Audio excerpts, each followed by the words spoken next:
Welcome you all my dear students. ಇವತ್ತು ಗೇಟ್ದು 5 questions solve ಮಾಡೋ ಬದಲು ಇವತ್ತು 3 ಮಾಡೋಣ. ಇವತ್ತು ಯಾಕಂದ್ರೆ ಒಂದೇ ಕಾನ್ಸೆಪ್ಟಿಗೆ ಬಿಲಾಂಗ್ಸ್ ಆಗಿರ್ತಕ್ಕಂಥ 3 ಕ್ವಶನ್ಸನ್ನು ಸಾಲ್ವ್ ಮಾಡೋಣ. ನೆಕ್ಸ್ಟ್ ವಿಡಿಯೋದಲ್ಲಿ ಮತ್ತೆ ಮುಂದಲು ಮಾಡ್ಕೊಂಡು ಹೋಗೋಣ. ರೈಟ್, ಇವತ್ತ 3 questions. A triangular gate with a base width 2 metre and height 1.5 metre lies in a vertical plane. Okay, ಏನಂತೆ, ಒಂದು ಟ್ರಯಾಂಗ್ಯುಲರ್ ಗೇಟ್ ಅದ ಅಂತೆ, 2 ಮೀಟರ್ ಕೆಳಗಡೆ ಅದ. ಹೌದಾ, 2 ಮೀಟರ್ ಏನದ, ಬೇಸ್ ಅದ. ನೆಕ್ಸ್ಟ್ ಹೈಟು 1 ಮೀಟರ್ ಅದ, 1.5 ಮೀಟರ್ ಅದ.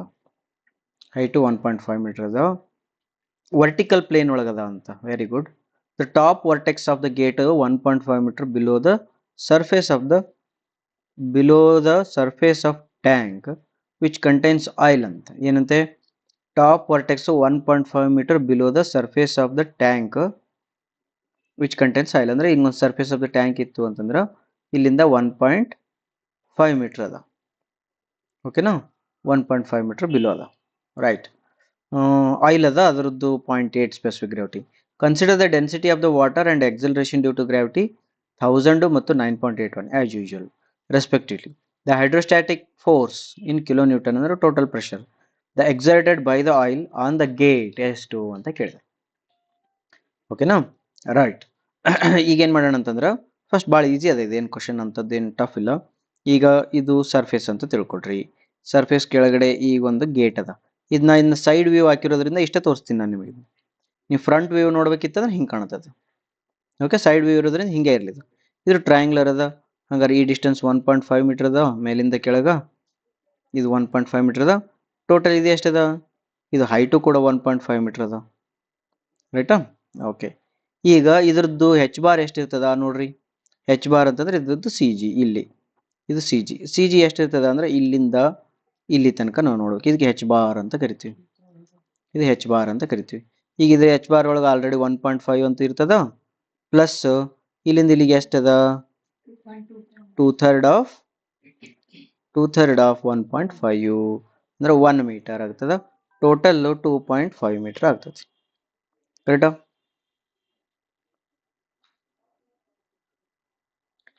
This is 2.5 metre H bar ಆಯಿತು.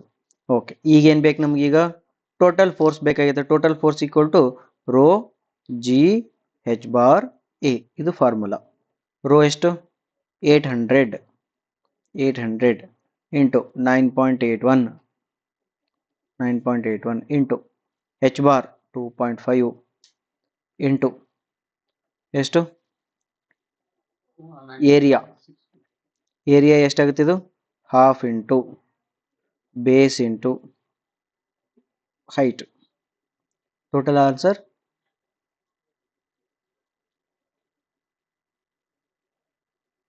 it is 29.43 kilonewton. 29.43 kilonewton. ಕರೆಕ್ಟಾ? 1000 ಬಂದಿತ್ತು, ಇಂಟು 1000 ಬಂದಿತ್ತು, ಅದನ್ನ ಕಿಲೋನ್ಯೂಟನ್ ಒಳಗೆ ಮಾಡಿ ಬರೆದ್ವಿ. Any doubts here?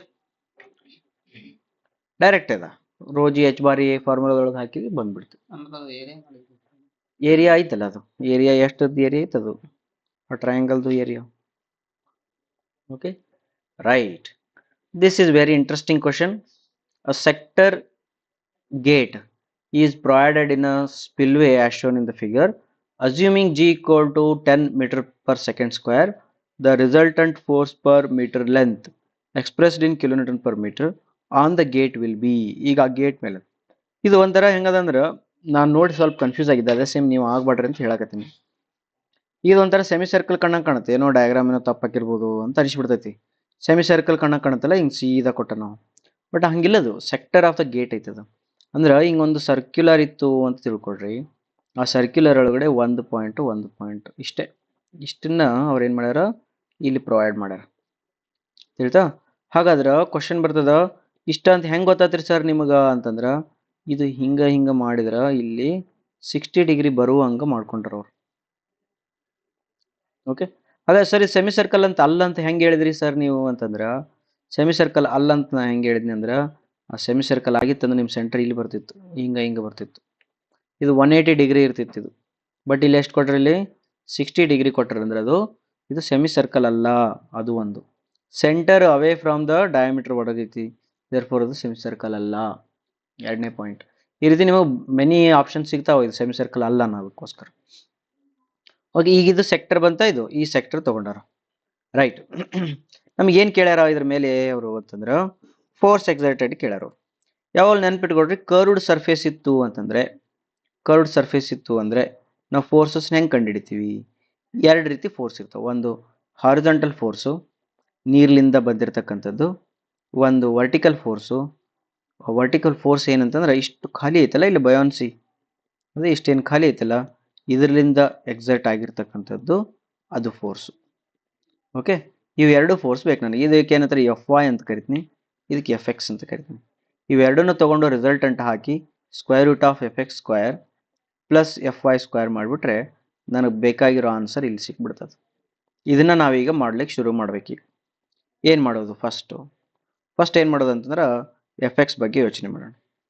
F X ಬಗ್ಗೆ ಯೋಚನೆ ಮಾಡಬೇಕಿತ್ತು ಅಂದರೆ F X equal to rho G H bar A, ಇದು ಫಾರ್ಮುಲಾ. ಈ ಫಾರ್ಮುಲಾದ ಪ್ರಕಾರ, ಬಟ್ ಒಂದು ವಿಶೇಷ ಏನಂದ್ರೆ ಈ ಫಾರ್ಮುಲಾನ ಹಾಕ್ಬೇಕಾದ್ರೆ ನೀವು ಸರ್ಕ್ಯುಲರ್ ಸೆಕ್ಟರ್ನ ಕನ್ಸಿಡರ್ ಮಾಡಕ್ಕೆ ಬರಂಗಿಲ್ಲ. ಈ ಸೆಕ್ಟರ್ದ ಪ್ರೊಜೆಕ್ಷನ್ ಬೇಕಂತ. ಪ್ರೊಜೆಕ್ಷನ್ ಅಂದ್ರೆ ನೀವು ಹಿಂಗೊಂದು ಟಾರ್ಚ್ ಇಟ್ಟು ಹಿಂಗೊಂದು ಬ್ಯಾಟ್ರಿ ಹಾಕಿದ್ರೆ ಇದ್ರದ್ದು ಶೇಪು ಹೆಂಗೆ ಕಾಣ್ತದ ಈ ಪ್ಲೇನ್ ಮೇಲೆ? ಹೆಂಗೆ ಕಾಣುತ್ತೆ? ಯಾವ ಶೇಪ್ ಒಳಗೆ ಕಾಣುತ್ತೆ? ಇಲ್ಲಿ ಟಾರ್ಚ್ ಇಟ್ಟಿದ್ರಿ, ಬ್ಯಾಟ್ರಿ ಹಾಕಿದ್ರೆ ಶಾಡೋ ಹೆಂಗೆ ಇರ್ತೈತಿ ಇಲ್ಲಿ? ಅದು ರೆಕ್ಟ್ಯಾಂಗಲ್ ಸ್ಟ್ರೇಟ್ ಇರ್ತದೆ ಪ್ಲಸ್ ರೆಕ್ಟ್ಯಾಂಗಲ್ ಇರ್ತೈತಿ. ರೆಕ್ಟ್ಯಾಂಗಲ್ಲು 1 ಮೀಟರ್ ಬಿಡ್ತು ಅಂತ ತಿಳ್ಕೊಳ್ಳೋಣ. ಹೆಂಗೆ? ಇದು 1 ಮೀಟರ್ ಬಿಡ್ತು ರೆಕ್ಟ್ಯಾಂಗಲ್ ಅಂತ ತಿಳ್ಕೊಳ್ರಿ. ಹಾಗಾದ್ರೆ rho g h bar a curved surface ಇದ್ರೂ ಕೂಡ ರೋಜಿ ಎಚ್ ಬಾರ್ ಎ ಫಾರ್ಮುಲಾದಲ್ಲಿ ಏರಿಯಾ ಮತ್ತು ಎಚ್ ಬಾರು ಆ ಶಾಡೋದ್ದು ಏರಿಯಾ ಮತ್ತು ಶಾಡೋದ್ದು ಸಿ ಜಿ ಆಗಿರ್ತದೆ. ಈ ಸರ್ಕ್ಯುಲರು ಸೆಕ್ಟರ್ ಸೆಮಿ ಸರ್ಕ್ಯುಲರ್ ಅದ ಮೇಲೆ ಏನು ಮ್ಯಾಟರ್ ಆಗಲ್ಲ. ದೇರ್ಫೋರ್ ಈ ಶಾಡೋದ್ ಹೈಟ್ ಎಷ್ಟಿರ್ತದೆ ಅಂದ್ರೆ ಇದ್ರದ್ದು ಹೈಟ್ ಎಷ್ಟಿರ್ತಲ್ಲ ಅಷ್ಟಿರ್ತದೆ. ಹಾಗಾದ್ರೆ ಈ ಹೈಟ್ ತೆಗಿಬೇಕಾದ್ರೆ ನಾನೀಗ 13 ಯೂಸ್ ಮಾಡ್ಕೋಬೇಕು. ಈ 13 ಯೂಸ್ ಮಾಡ್ಕೋಬೇಕು. ಈ ಟ್ರಯಾಂಗಲ್ ಯೂಸ್ ಮಾಡಬೇಕು. ಟ್ರಯಾಂಗಲ್ ಪ್ರಕಾರ ಇದನ್ನು ಎಕ್ಸ್ ಅಂತ ಕರೆದೆ ಅಂದರೆ ಸೈನ್ ಥೀಟಾ ಯೂಸ್ ಮಾಡ್ತೀನಿ. Sine 30 is equal to opposite divided by hypotenuse.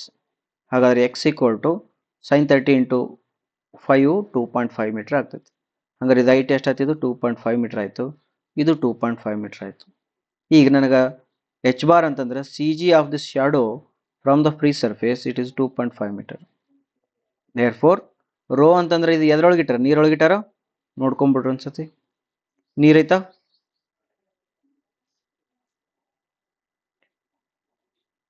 Sector gate provide spillway ಅಂತ ಹೇಳ್ಯಾರ ಅಂದ್ಮೇಲೆ ಸ್ಪಿಲ್ವೇ ಬರ್ದಿಲ್ಲ ಅವನು, ನೀರೊಳಗಂತ ಅಸ್ಯೂಮ್ ಮಾಡ್ಕೋ.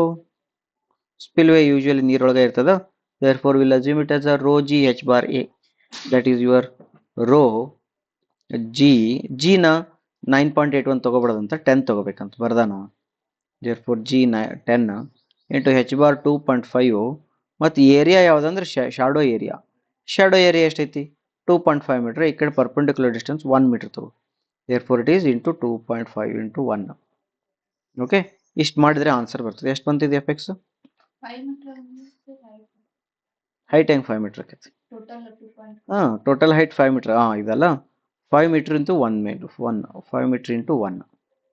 Okay, therefore the total answer is 125 kilonewton. ಹೌದಾ?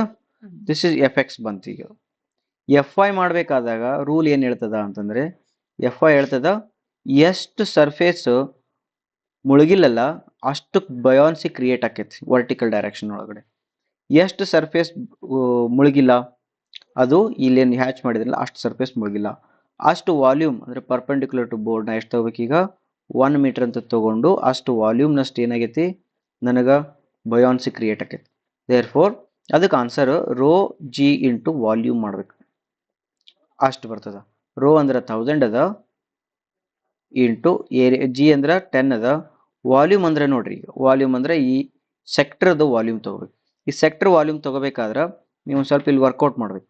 ಏನು ವರ್ಕೌಟ್ ಮಾಡಬೇಕು? ನಾವು look at here. This is your sector, this is your the overall ಏನಿದು ಸೆಕ್ಟರ್. ಇದು ಫಸ್ಟ್ ನಾ ಏನು ಮಾಡ್ತೀನಿ ಅಂದರೆ ಇದ್ರದ್ದು ವಾಲ್ಯೂಮ್ ಕಂಡುಹಿಡ್ಬೇಕಾದ್ರೆ ಫಸ್ಟ್ ಇಲ್ಲಿದ ಅಂತ ತಿಳ್ಕೊಡ್ರಿ.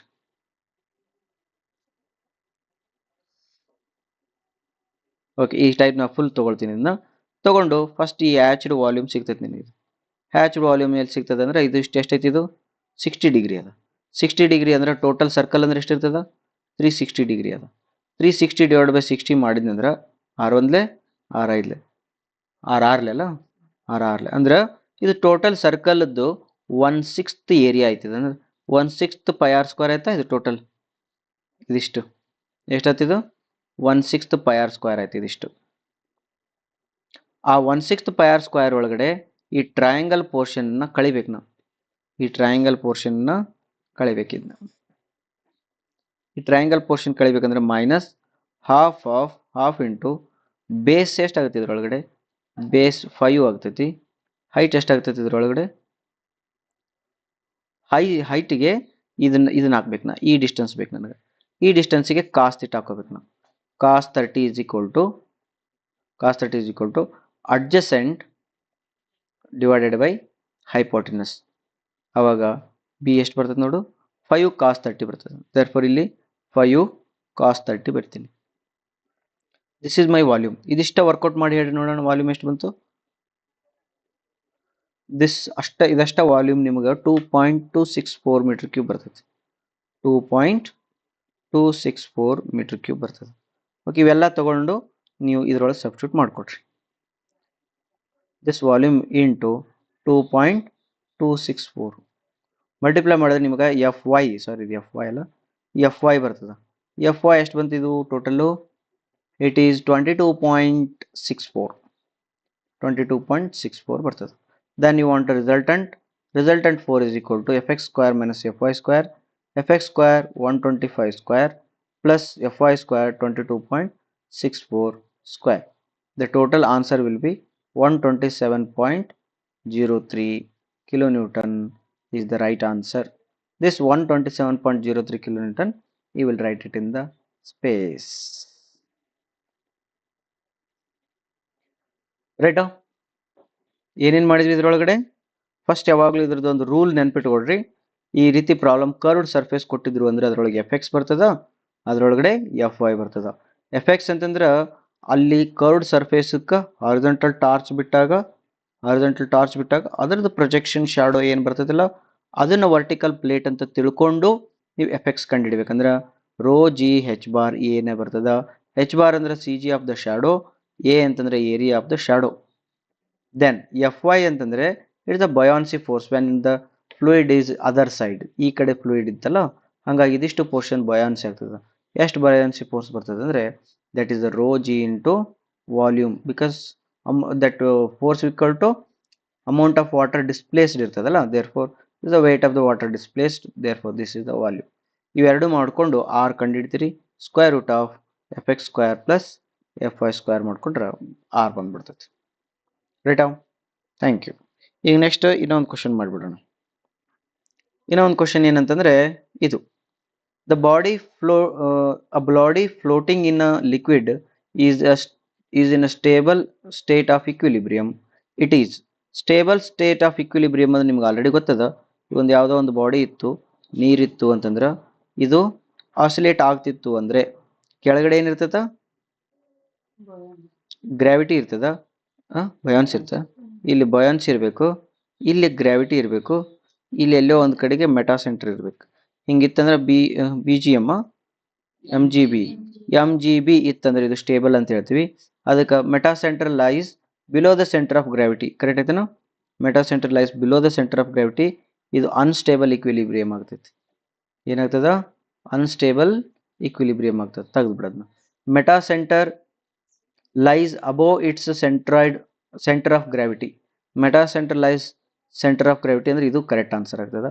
Meta centre coincides with the centre of gravity, neutral equilibrium. ಇದಕ್ಕೆ ಏನಂತಾರೆ? ಇದಕ್ಕೆ ನ್ಯೂಟ್ರಲ್ ಇಕ್ವಿಲಿಬ್ರಿಯಂ ಅಂತಾರೆ, ಇದಕ್ಕೆ ಅನ್ಸ್ಟೇಬಲ್ ಇಕ್ವಿಲಿಬ್ರಿಯಂ ಅಂತಾರೆ, ಇದಕ್ಕೆ ಸ್ಟೇಬಲ್ ಇಕ್ವಿಲಿಬ್ರಿಯಂ ಅಂತಾರೆ.